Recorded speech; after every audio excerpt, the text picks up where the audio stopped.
Novgorod est arrosée par la rivière Volkhov. La plus ancienne cité russe est au Xe siècle une cité commerciale prospère qui fera partie au XIIIe de la Hanse hanséatique. L'église de la Transfiguration du Sauveur sur Iline est un édifice religieux de la ville de Novgorod, construit en 1374 et réputé pour avoir des fresques réalisées par Théophane le Grec, datant de 1378.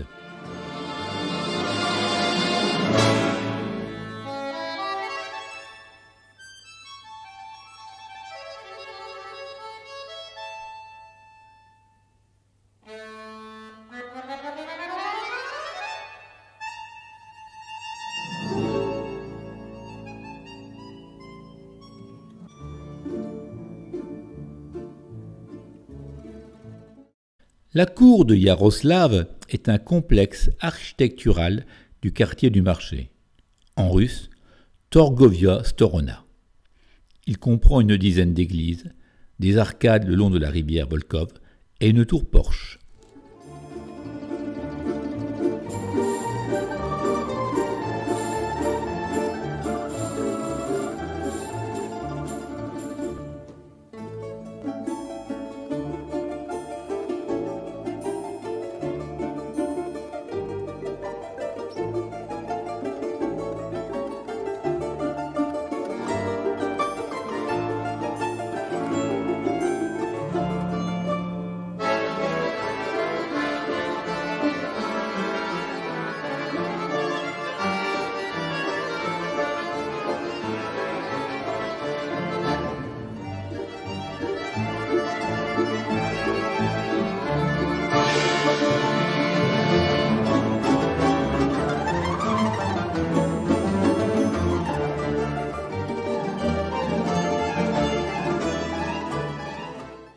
Le Kremlin, c'est la place forte de Novgorod du XIe au XVIIe siècle.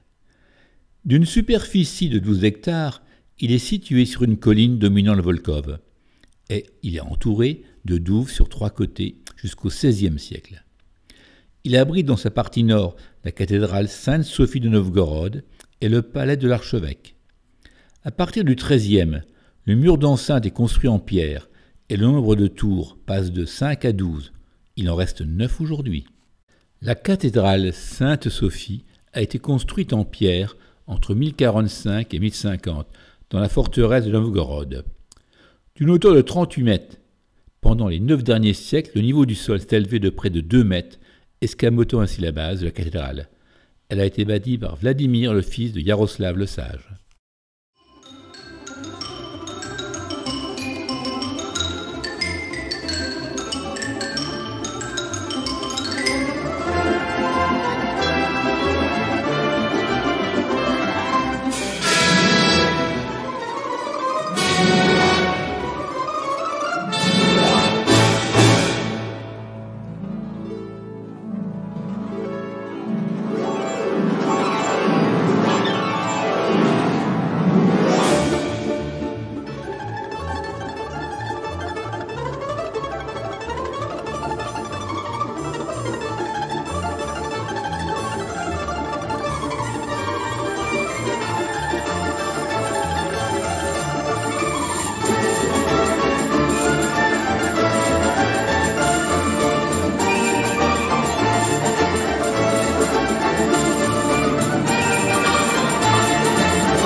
Le monument du millénaire fut inauguré le 8 septembre 1862, soi-disant 1000 ans après l'arrivée du prince viking Ryduk à Novgorod.